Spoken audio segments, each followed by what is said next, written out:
I'm Fuzzee D, and this is Fuzzee Tutorials. So today I'm going to be showing you how to install Davinci Resolve or Davinci Resolve Studio in Linux Mint 22. It's typically only designed for three distributions of Linux, which uses the .run file as their installation package.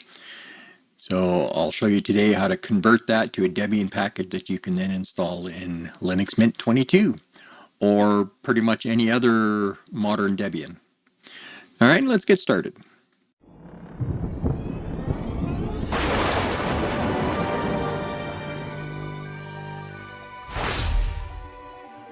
Okay, so here's a website I wanted to introduce you to. A fellow by the name of Daniel Tuffason. I hope I'm pronouncing that right. My apologies if I'm not, Daniel.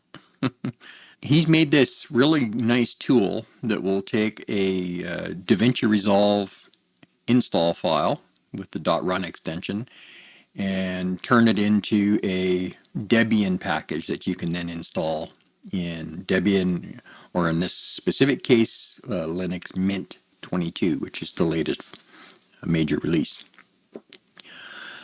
So he's also got an explanation on how it works and instructions. So if I happen to miss something, then he should be able to take you through it. Now I've got this working on my system. I've had Davinci Resolve running for a while now, since version I think 19.01 or something was about the time I had switched to Linux. So this works pretty good. There's a few prerequisites that we're going to need to do if you haven't done them already. So if you've got like a new installation of Linux Mint, these are some things that you'd have to do before doing this step.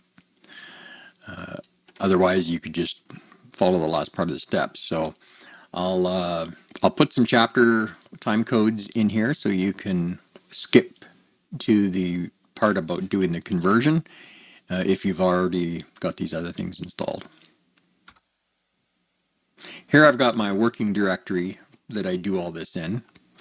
I've got this script here, which is what I downloaded from the website I just showed you, and then unzipped it. Now I always keep a copy of it here, and then I copy it into the folder that I'm working with. Now I'm not a Linux guru.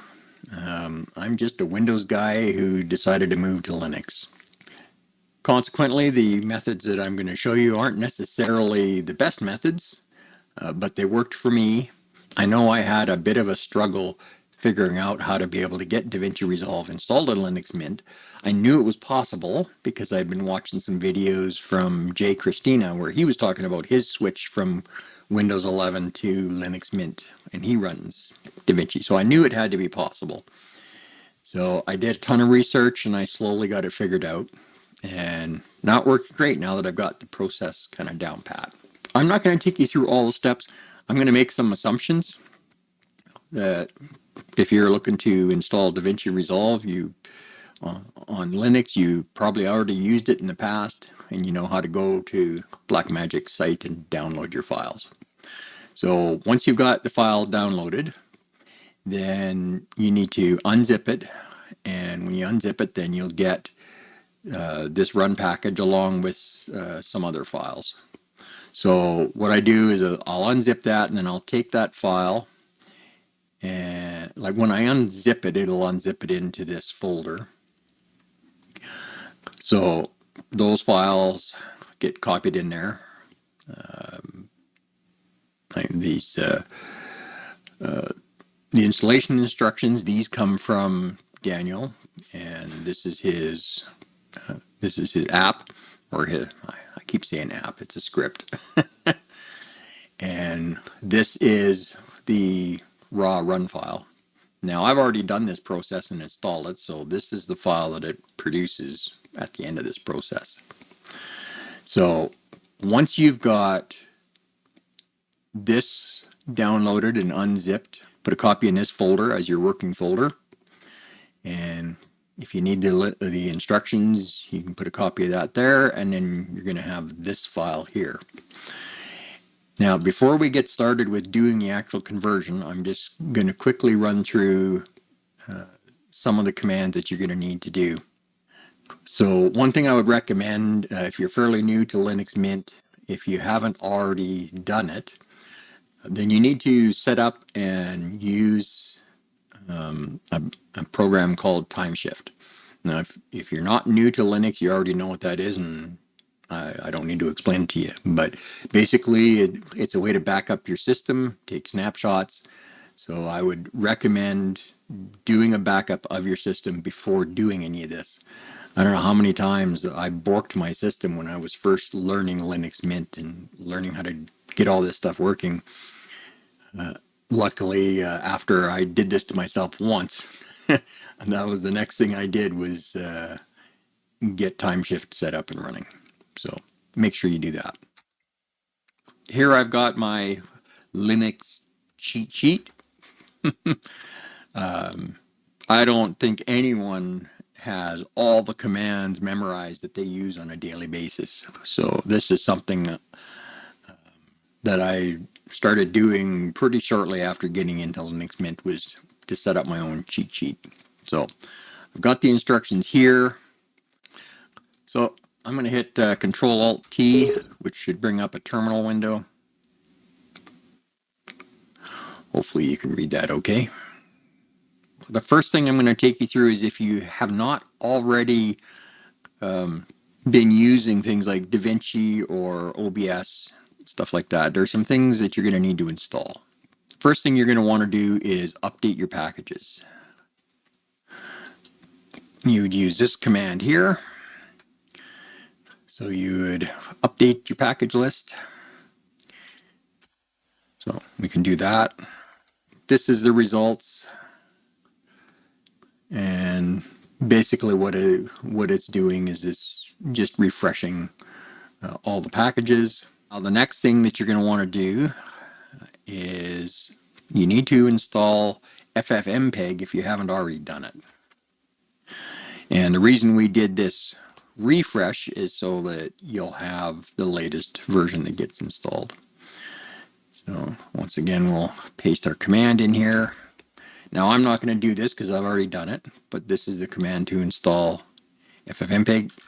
Don't have the pound stuff in there. That's pound is just commenting for my own purposes. I forgot to not include that on that line. So make sure you don't have any pound followed by whatever your command. So that would be the command for that.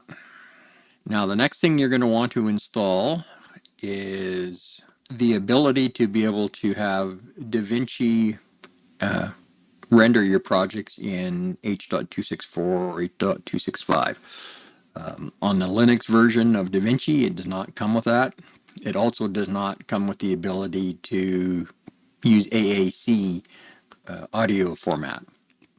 It's a licensing issue. It's not that they couldn't do it, because we know they do it in Mac and Windows, and I never had an issue there.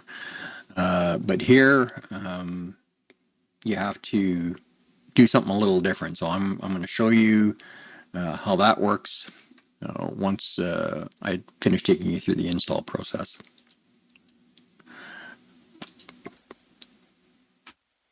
Once again, I forgot to filter that out. Okay, so that's the command there that you'll need to run, and this gives you that codec support. If you are going to be running a NVIDIA card, then there's an extra set of drivers you have to install for that, and especially if you want to be able to use CUDA and stuff in Davinci Resolve. If you're running NVIDIA, you need to run this command. Now we should be able to get to doing the conversion. Okay, so the first thing you have to do is install something called fake root. It's a dependency that's required for Daniel's script. There's the command for that. So once your fake root is successfully installed, now this command, of course, would get changed based on the name of the file. So if we look here, you can see we've got the full file name here. So whatever file name you're working with, you need to make sure the file name that's in this command matches the actual file that you've got. This obviously is just an example of for this particular file name. So once you got the file name in there correctly, you can run this command and it'll do the conversion. Now it's going to take a while. I think normally when I do this, well, I think the first couple times I did it, I think it took about 15 minutes maybe. Now when I did the last one, I had upgraded my CPU, so I went from a 12 core to a 16 core newer generation. So then it took about 5 or 6 minutes. It made a big difference in speed. But anyway, just be patient. It's going to take a while. It doesn't really give you progress reports and that kind of thing. So, and when it creates the file based on how I did the command, then it's going to drop it right inside the directory that you're working in. And then it's going to create this file here. So once that file has been created, then you can do the final command. If you've already installed packages using the Debian package installation from the command line, then this won't be news to you. Yeah, so this is the command you're looking for. You're just sudo dpackage-i and then the name of the deb package that was just created. Once you run that, it'll install Davinci Resolve. And once that's installed, then you're able to go up here to sound and video. And in my case, I'm using Davinci Resolve Studio. And this control panel setup, this should work for you once you install it. It didn't for me for a while because I had some kind of a corruption in one of the driver files. So I had to forcibly reinstall a driver, and then it works fine since then. Now, unfortunately, in Linux Mint, if you've got a speed editor like I do, so if you've got one of these, you can get it to recognize in Linux Mint, when you're setting up for the Bluetooth stuff, but they haven't fixed it being able to operate in Bluetooth in Linux. So I've been checking back to the Blackmagic forum, and some people have solved it, but the solve only works occasionally on very specific setups, and nobody's come up with a general fix. I know that they're working on it, like the Blackmagic programming team. They are trying to fix it. But I mean, my speed editor works just fine if I just plug it in with the cord. So that's what I'm doing for the moment. Bluetooth does recognize it, but Davinci just won't see it when you go into it until you actually physically plug it in Linux. So even if you use the Linux distribution they recommend, there's no guarantees that the Bluetooth console stuff is going to work because one of the main programmers who works on this stuff, he's got it installed, I think, on Rocky Linux, and he can't get it to work on Bluetooth either on his own system, and he's one of the programmers. So it is something they're working on. It's just something that you got to kind of deal with. Just so you're aware, most video files that you're going to get are probably going to have audio done in the ACC codec, and you can't use that in Davinci. It won't read it, it won't output it. To get around that, what we have to do is take a video and re-encode it. Let me just quickly show you the settings. It took me a while to get it figured out. So I use an app called Handbrake. So all of the projects that I work on, I use Handbrake to recode them. So I've set up a default setup here. So if I go to the audio tab, I can go to selection behavior, and then here it'll be defaulting to ACC. So I turned that to MP3, turned changed this to MP3, checked MP3 here, and unchecked the AAC stuff. So that way when I drop a new project in, it's going to automatically use this. Now this is attached to the Matroska preset. Now I tried using other presets with different codecs and stuff, and I just had issues getting it working right. I know other guys use different settings, but this is what works best for me. So I just go into Matroska and then I choose, you know, whatever resolution I want. I usually just do 1080p. Occasionally I'll do it in 4K, but usually I just do it 1080p. For most of my projects are for YouTube, so that's what I use. And then I'll automatically set a destination directory before I drag in the file. And I just drag in the file or files.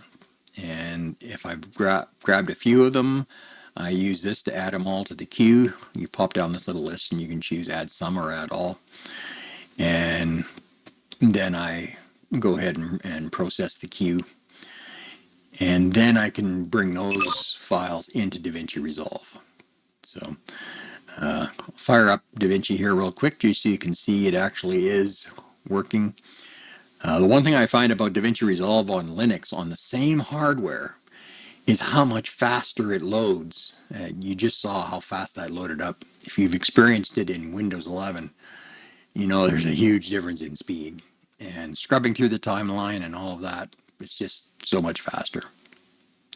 So let me just go into a little project I was working on recently.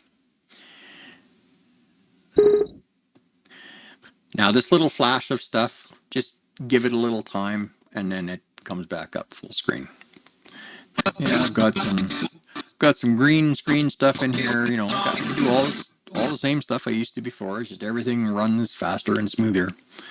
Now when you're working in Davinci Resolve in Linux, you may already know this if you use other distributions. But what I usually do for exporting is I just use QuickTime and the DNX HD. So, you know, it creates a huge file. Like I think this, when I originally rendered this, it was, I don't know, like 13 or 14 gigabytes. And then I use Handbrake to recode it back down to something a lot smaller to upload to YouTube. So usually I'll just use the built-in 1080p, 4K, whichever. And it's pretty basic. So everything else works just fine. Yeah, it creates a big high-quality file, but Handbrake takes care of that. So even though there's a little extra processing of video files that I have to do to use Davinci in Linux, it's still faster overall.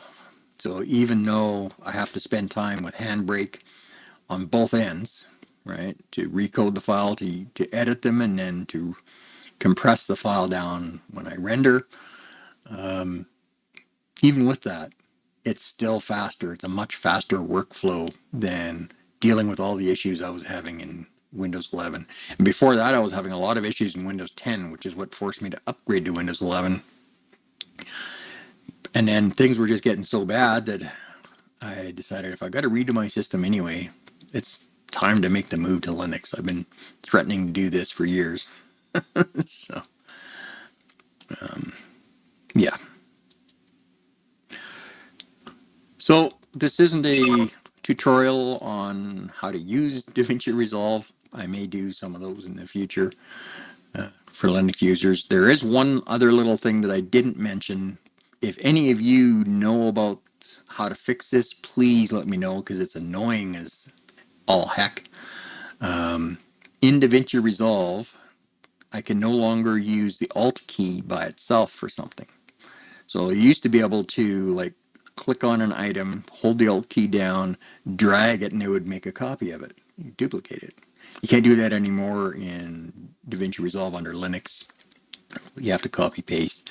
And if I do need to select a file or if I need to select something on a track separately from what it's linked to, you have to click out to make sure nothing is selected on your timeline, and then you hold your Control and Alt key down together, and that lets you select something. Kind of a pain. I don't know why it's doing that. I've checked the keyboard assignments in Davinci Resolve, and I can't find anything that makes sense as to why this is happening.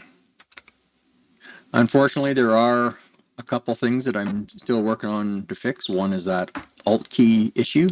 So if any of you has an answer to that, please take a moment and drop it in the comments below the video.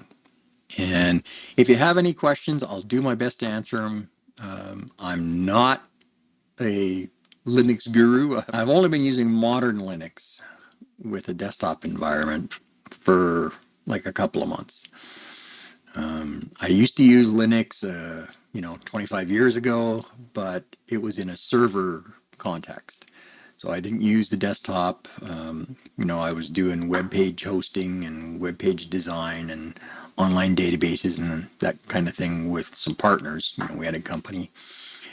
And so we ran pretty much everything under Linux. We had tried some of the stuff under Windows, but it just wasn't that stable or that fast. So we use Linux for all of that stuff.